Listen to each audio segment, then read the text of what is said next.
प्रिय विद्यार्थियों, हिंदी साहित्य बीए प्रथम वर्ष की कक्षा में आपका स्वागत है। आज हम गतांक से आगे कबीर का जो काव्य है उसमें जो विरह का अंग है साखियों के अंतर्गत उसका अध्ययन करेंगे, जो इस प्रकार से है। मुआ पीछे जीनी मिले कहे कबीरा राम, पाथर घाटा लो सब तब पारस कोणे काम। जैसा कि आप सभी को पता है कि विरह को अंग में जो साक्य हैं उसमें जो परमात्मा से युक्त परमात्मा रूपी जो प्रियतम है उससे वियोग झेल रही जो विरहणी जीवात्मा है वह किस प्रकार विरह की व्यथा को झेल रही है, विरह की व्यथा से किस प्रकार से दग्ध है, उसको इन विरह को अंग साखियों में दिखाया गया है। और जो भारतीय जो रहस्यवाद है उसमें जो आत्मा है, जो जीव है, जो जीवात्मा है उसको एक स्त्री के रूप में और जो परमात्मा है उसको पुरुष के रूप में दिखाया गया है।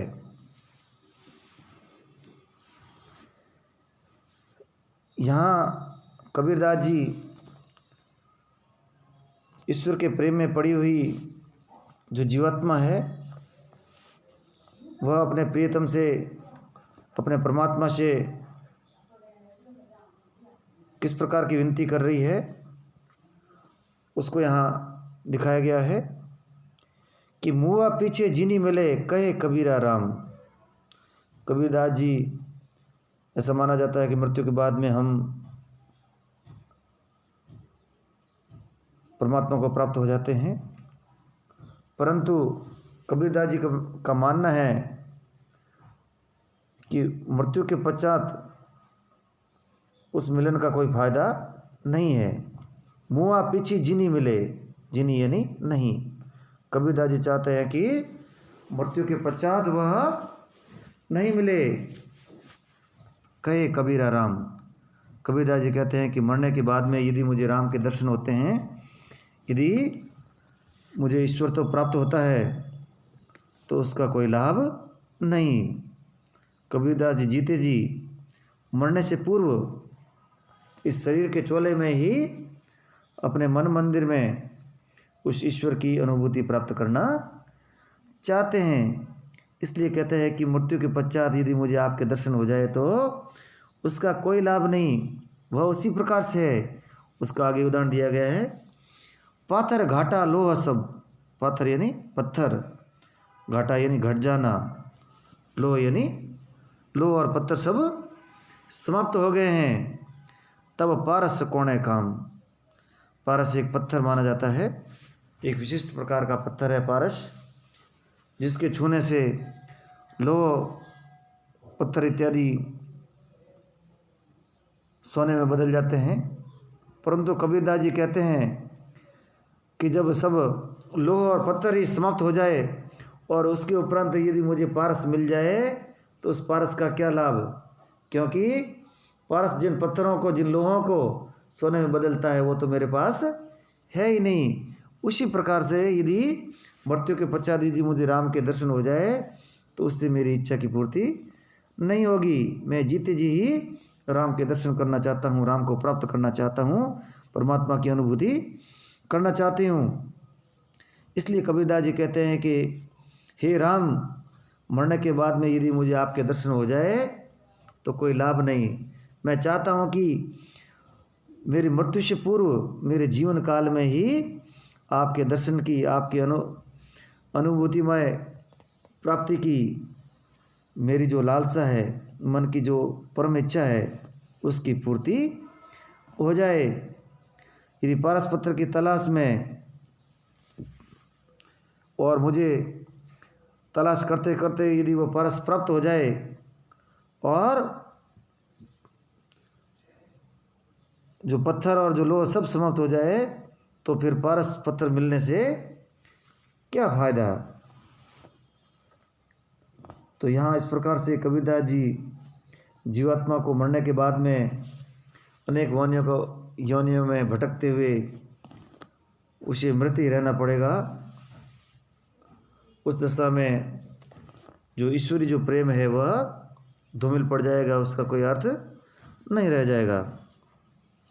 तो सब मिलाकर कबीरदास जी अपने जीवन काल में ही, अपने शरीर में ही, अपने मन मंदिर में ईश्वर के दर्शन करना चाहते हैं और उनकी जो उत्कंठा है वह यहाँ पर प्रकट हुई है।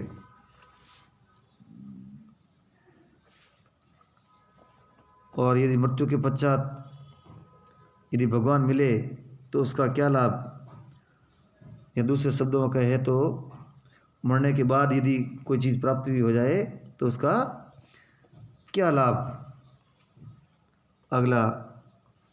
अगली जो दुआ है, अगली शाखियाँ जो दुआ इसे कहें वो इस प्रकार से है, और ये बहुत ही प्रसिद्ध साखी है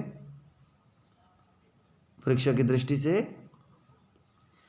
यह तनु जालो मसी करू, ज्यों धुआं जाई सरगी, मति वे राम दया करे, बरसी बुझावे आगी। जब प्रेम में निमग्न जो प्रेषी है, जब उसे पता लगता है कि उसका प्रियतम उसे किसी प्रकार से मिलने वाला नहीं है, तो वह अपने प्राणों का उत्सर्ग करके किसी न किसी प्रकार से उससे मिलने की इच्छा रखती है। तो कुछ इस प्रकार के भाव ही यहाँ पर दिखाए गए हैं कि जो विरहिणी जो जीवात्मा है वह अपने प्रियतम परमात्मा की विरह वेदना में निरंतर दग्ध है, विरह की अग्नि में निरंतर जल रही है।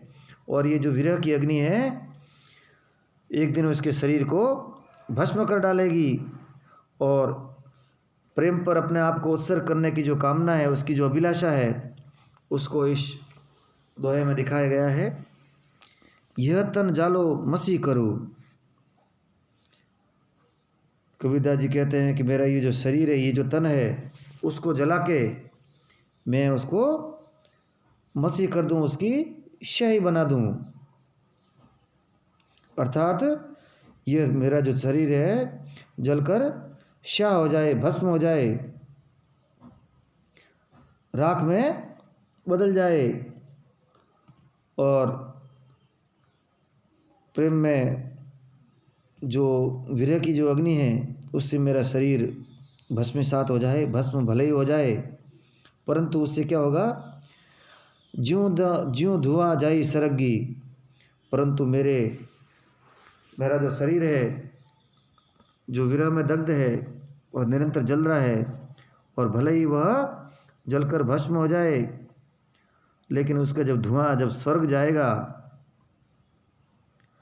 तब मेरे प्रियतम को मेरे प्रेम का जो मूल्य है मालूम पड़ जाएगा।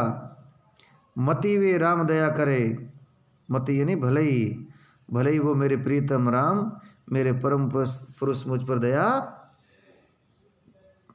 कर लेंगे। मति यानी शायद ऐसा संभव है कि मेरे शरीर जलने से, विरह की अग्नि में जलने से, भस्म होने से मेरे शरीर का जो धुआं है वह जब स्वर्ग पहुंचेगा तब वो मेरे प्रीतम राम हो सकता है कि उनका हृदय पिघल जाए और मैं मुझ पर दया कर ले, बरसी बुझावे अग्नि, और वे प्रेम रूपी जो जल है उसको बरसा के मेरे विरह की अग्नि को शांत कर देंगे। तो इस प्रकार से कबीरदास जी कह रहे हैं कि मेरी जो जीवात्मा है आपके विरह में जो असह्य विरह की वेदना झेल रही है, तो मेरे मन में इस प्रकार के भाव आते हैं कि मैं इस शरीर को जलाकर शाह कर डालूं, ताकि मेरा जो धुआं है वह स्वर्ग पहुंच जाए, और उस दशा में विरह की अग्नि से जो मेरा शरीर जले, उसके जो धुआं निकले, उस धुएं को पाकर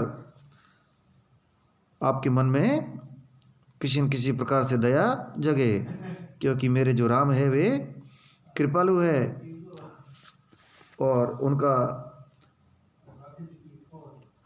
जो हृदय है वह पिघल जाएगा और विरह की अग्नि को बुझाने के लिए वे प्रेम रूपी जल की वर्षा करेंगे।